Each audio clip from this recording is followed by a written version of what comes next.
What if I told you that the voice criticizing you isn't your own? Imagine waking up every day feeling a sense of dread, a weight on your chest that you can't quite explain. You go about your daily routine, but there's a nagging feeling that something is off. You hear a voice, not loud but persistent, whispering doubts and fears into your mind. This voice isn't just a fleeting thought, it's a constant presence, undermining your confidence and filling you with anxiety. Let's unravel Emma's chilling story. Meet Emma. Emma is an ordinary woman with an ordinary life. She has a job, friends, and hobbies. But lately she's been feeling increasingly isolated. The voice in her head has become more insistent, more critical. It tells her she's not good enough, that she's a failure, that everyone around her is just pretending to like her. These thoughts are intrusive. They come at the most unexpected times, when she's at work, with friends, or even just trying to relax at home. She's just like you and me, trying to navigate the complexities of life. But lately, something's been off. Intrusive thoughts, self-doubt, anxiety. These feelings have been intensifying, making it hard for her to focus on anything else. She tries to push them away, to ignore them, but they keep coming back, stronger each time. Emma starts to withdraw. She distances herself from friends and family, afraid they might notice something is wrong. She doesn't want to burden them, so she keeps everything to herself, and that only makes things worse. All of it is ramping up to an unbearable level. So, Emma seeks therapy, hoping to find some answers. She knows she can't go on like this. She needs help. Her therapist listens patiently. They ask questions, trying to understand the nature of the voice Emma hears. Is it a symptom of a deeper psychological issue? Or is it something else entirely? Then, her therapist introduces her to the concept of the third voice. This is a voice that isn't truly your own, but rather a manifestation of past traumas or external influences. It's like an inner critic, but more insidious. It feeds on your insecurities and amplifies your fears. Emma is intrigued and a little scared. She had always thought the voice was just a part of her, but now she's learning that it might be something more. She starts to realize, not all those harsh thoughts are really her own. This realization is both a relief and a new source of anxiety. If the voice isn't hers, then whose is it? And why is it so intent on making her life miserable? She begins to make progress, slowly reclaiming her mind. But then, one night, things take a dark turn. Emma sets up a recorder while she sleeps, just to understand her thoughts better. The next morning, she plays it back and hears something terrifying. The voice isn't just in her head. It whispers audibly. Is this a psychological issue? Or something far more sinister?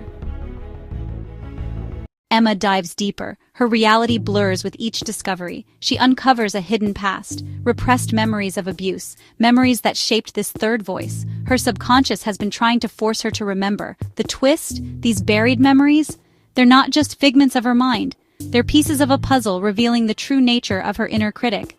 Emma now faces a chilling reality. Her greatest enemy isn't just inside her head, it's a part of her past she's tried to forget. But Emma isn't ready to run. Not anymore. The third voice has haunted her for too long. Now she wants answers. She decides to confront it, not just in therapy, not just in thought, but directly. She plays the recording again. This time she listens carefully. The whisper isn't just noise, it's speaking, words she never noticed before. Find me. Emma feels a shiver crawl up her spine. Find what? Find who? A new fear takes root. What if the third voice isn't just a voice? What if it's leading her somewhere? She starts researching, digging through old journals, photographs, anything that could connect to the memories she's begun to unearth. Then, she finds it. A name, one she doesn't recognize, but something inside her does. Elena. The voice whispers it again. Urgent now. Who is Elena? And why does Emma feel like she's been looking for her all along? Days pass. Emma keeps hearing the name in her mind, a whisper just beneath the surface of her thoughts. She dreams of a shadowy figure standing in a dimly lit room, a child's voice crying, a locked door. The third voice is guiding her or manipulating her. She finds an old address in her family records, a place she doesn't remember ever visiting. Yet, as she stares at it, a cold familiarity washes over her. She has to go. She has to know. Emma arrives at a decayed house on the outskirts of town. The air is heavy, the silence unnatural. She steps inside. Dust hangs in the air. The house smells of damp wood and forgotten memories. Then, a whisper, directly in her ear, not from the recording, not from her mind. You found me. Emma turns, and what she sees changes everything. Emma's breath catches in her throat. Her heart pounds against her ribs as she stares into the shadows. She isn't alone. The air feels dense, pressing in on her like an unseen weight. Her fingers tremble as she reaches for her phone, the weak glow of its screen casting eerie shadows against the decayed walls. Then, a shift in the darkness. A shape, a presence. A whisper slithers through the silence, curling around her like invisible fingers. "You found me." Emma stumbles back, her foot catching on the warped wooden floor. She grips the wall for support, her skin crawling with an overwhelming sense of familiarity. She knows this place, but how? Memories stir, fragments of something buried deep within her subconscious. A cold touch against her shoulder as a child, the scent of old wood and damp fabric, a voice, soft, yet commanding. "Don't forget me." The third voice. It had never been just a voice. Emma swallows hard, forcing herself to speak. Who are you?" Silence. Then a flicker of movement in the dark. A figure, half seen, standing just beyond the reach of the light. A girl. Emma's blood turns to ice. She knows that face. The same eyes. The same scar on the chin. Faint but unmistakable. The girl is her, a younger version of herself, standing in the shadows, watching. "Elena?" Emma whispers, the name feeling foreign on her tongue. The girl tilts her head, a slow, deliberate movement. Then she smiles. A smile Emma has seen before, in the mirror. Her vision sways, a rush of memories crashing into her like waves against a jagged shore. The locked room, the crying child, the reason she had forgotten, because she had to. The third voice isn't just a manifestation of trauma. It's a piece of her, a part of her past she had severed, hidden away, forgotten. But now it has found her again, and it wants to be remembered. What is the truth behind Elena? What did Emma force herself to forget? Emma stares at the girl, her younger self, standing motionless in the dark. Her pulse pounds in her ears, a steady drumbeat of disbelief and fear. "This isn't real," she whispers to herself. But the girl, Elena, tilts her head, the same way Emma does when she's thinking. Her smile doesn't waver. "But it is," Elena whispers back. The voice is hers. Emma's breath catches. She grips her arms, grounding herself, trying to distinguish reality from delusion. This is a hallucination. That's what her therapist would say.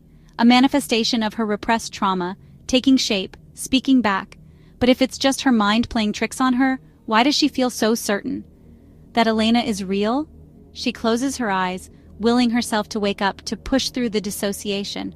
But when she opens them, Elena is still there. "You tried to erase me," Elena says softly. "But I never left. I waited. And now, you're ready."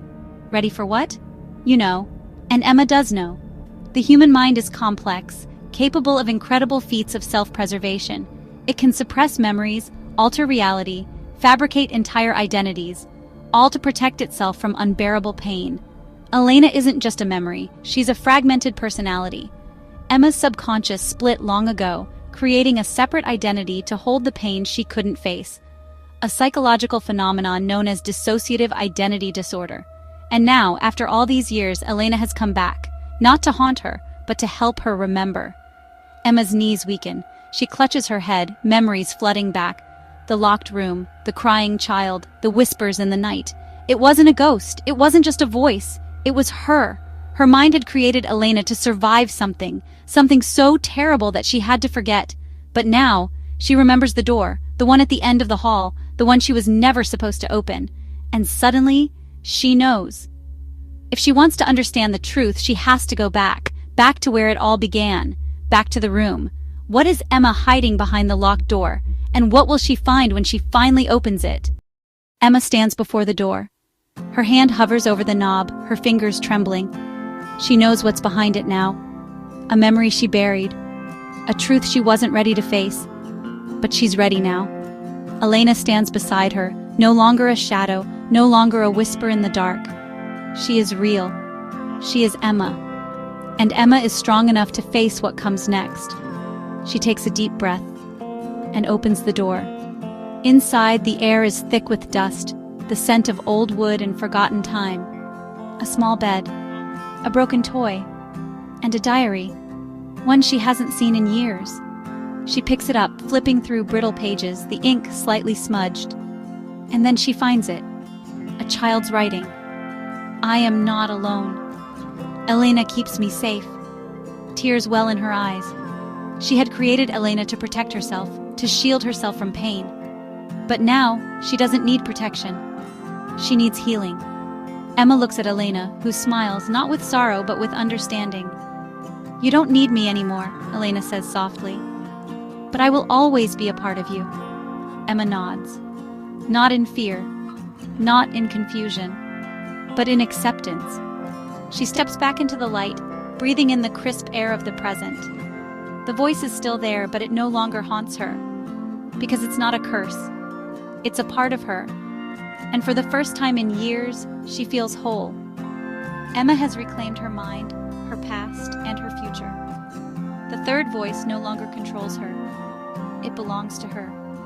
Thank you for being part of this journey. Subscribe to PsychGB for more psychological explorations, self-improvement, and mind-bending stories.